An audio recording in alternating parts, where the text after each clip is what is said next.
80년대 홍콩 영화의 전성기를 견인하던 여배우들 중에서도 손꼽히는 여배우인 동시에 잘못된 연애관으로 희대의 불륜녀로 불린 그녀.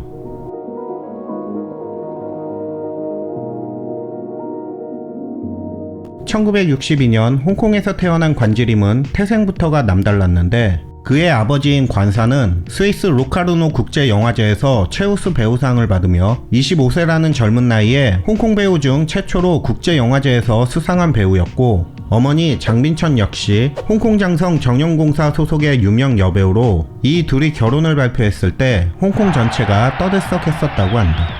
이렇게 선남선녀인 부모에게서 뛰어난 유전자를 물려받은 관지림은 말 그대로 인형과 같은 외모를 갖고 태어났고 수많은 사진관의 대표 모델이 되면서 이를 본 신혼부부들이 관지림 같은 예쁜 아이가 태어나기를 기원하며 머리맡에 그녀의 사진을 놓아둘 정도로 거의 신격화가 되었다고 한다.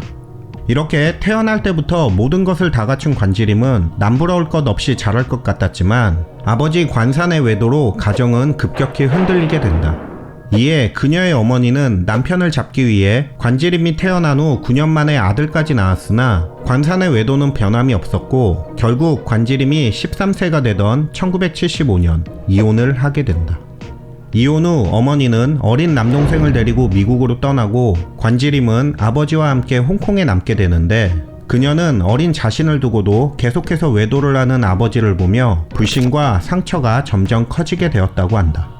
하지만 이런 그녀의 마음을 알지 못한 관사는 자신을 향한 그녀의 불신에 쐐기를 박아버리는데 그것은 바로 사업을 핑계로 다른 여자와 함께 대만으로 건너간 것. 이에 관지림은 홍콩에 혼자 남게 되면서 또 한 번 상처를 받게 된다. 더 이상 그 누구에게도 의지할 수 없게 된 그녀에게 꿈과 미래를 위한 공부는 사치였고 당장 할 수 있는 일을 찾아야 했기에 고등학교 졸업 후 자신의 뛰어난 미모를 믿고 여적전시에 들어가 본격적으로 배우의 길로 들어서게 된다.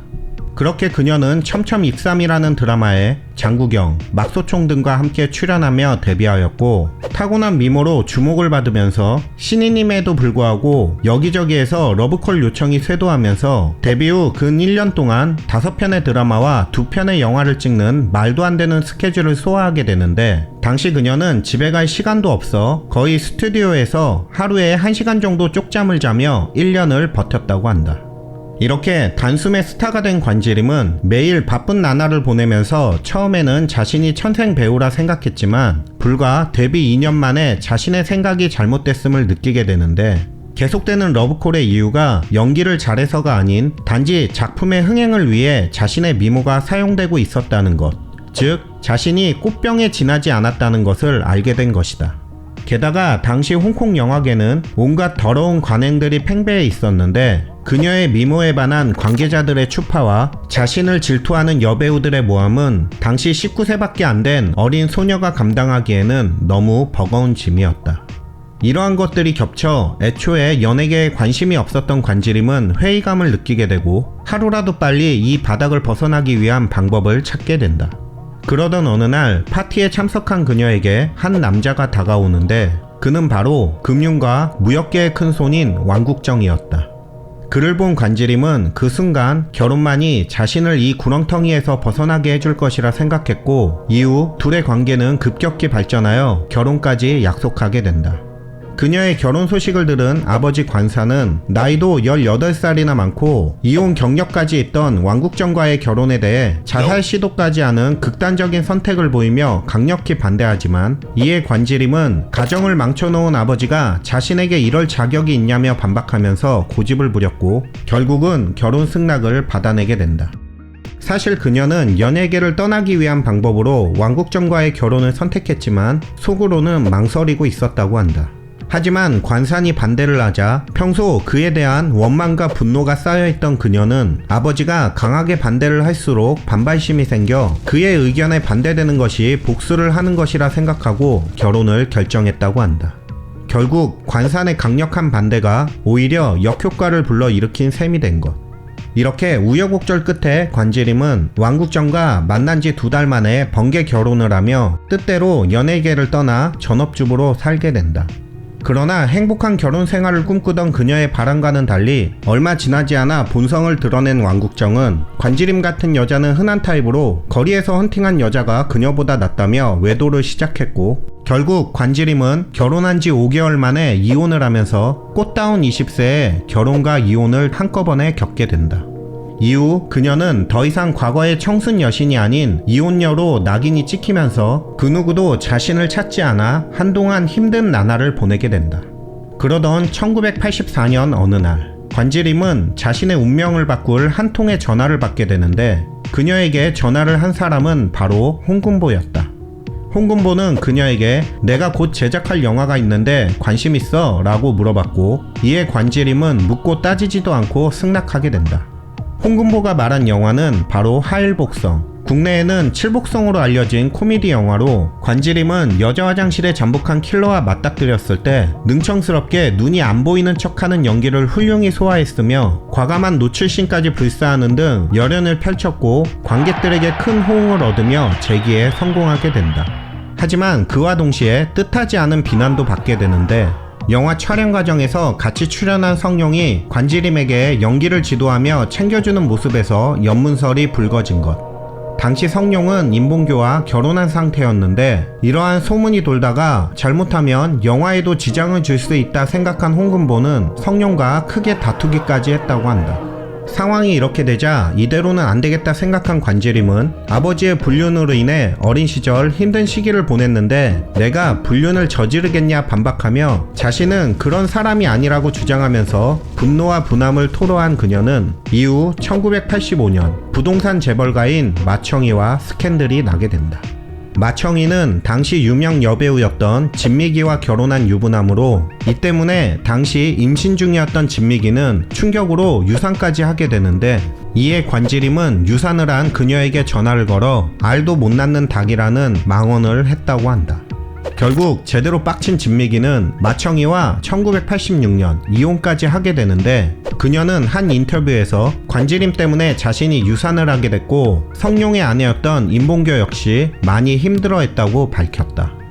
이럼에도 불구하고 관지림은 보란듯이 용룡호재, 프로젝트 A 속편에 출연하면서 성룡과 함께했고, 그 이후에는 지존무상, 정고정가를 찍으며 유덕화와의 스캔들로 화제가 되면서 참여하는 작품마다 연문을 뿌리는 배우로 낙인 찍히게 된다. 허나 이러한 평가에도 아랑곳하지 않는 그녀는 1992년 영화 황비용의 히로인으로 출연, 뛰어난 미모와 청순한 이미지를 보이면서 특히 국내에서의 인기가 상당했는데, 당시만 하더라도 요즘과 같이 인터넷이 발달하지 않아 그녀의 사생활에 대한 정보를 알기 어려웠고, 국내의 대부분의 사람들은 그저 스크린상에서 보이는 그녀의 모습만을 보고 이미지를 정형화시켰다. 하지만 영화상에서와는 전혀 다른 그녀는 1992년 마청이와 7년간 이어온 연을 끊고 또 다른 부호인 윤한웅을 만나게 된다. 그는 여배우 킬러로 소문난 남봉꾼으로 관지림에게 호감을 사기 위해 수많은 보석과 고급 자동차, 심지어 호화 저택까지 선물했고, 이에 그녀는 그와의 만남을 이어가게 된다. 하지만 변태 기질이 다분한 그와의 연애는 순탄하지 않았고, 결국 성폭행까지 당하면서 관지림은 이별을 요구했지만 윤한웅은 쉽게 놔주질 않고 거래를 제안하는데, 바로 이별을 하고 이별료를 받는 조건으로 엽기적인 행위를 요구. 그것은 굴욕의 골프공 사건이었다.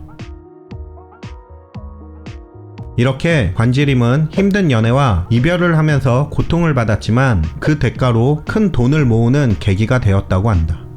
이후 황비용 시리즈, 동방불패, 신조협녀2, 모험왕 등에 출연하며 활발히 활동해온 그녀는 1998년 미국 피플에서 선정한 세계에서 가장 아름다운 명사 50인에 선정되기까지 한다. 윤한웅과의 연애 이후 한동안 조용하던 그녀는 2001년 자신보다 8살 어린 모델 출신의 황가락과 사귀게 되지만 3년 만에 이별을 하게 되고, 2005년 그녀가 마지막으로 한 작품 헤어드레서라는 영화에서 어김없이 곽건아와 스캔들이 나게 된다. 그 후 2007년 대만의 10대 부호였던 진태명과 손을 잡고 걸어가는 그녀의 모습이 목격되어 화제가 되었는데, 이에 대해 그녀는 아니라고 했지만 2009년 진태명이 전 부인과 이혼을 하고 2010년 관지림이 돌연 은퇴를 선언하면서 둘의 만남은 기정사실화된다. 결국 진태명과 관지림은 2014년 결혼까지 하게 되나 1년 만에 성격 차이로 이혼하면서 또다시 관지림의 남성 평력이 큰 이슈가 되었다.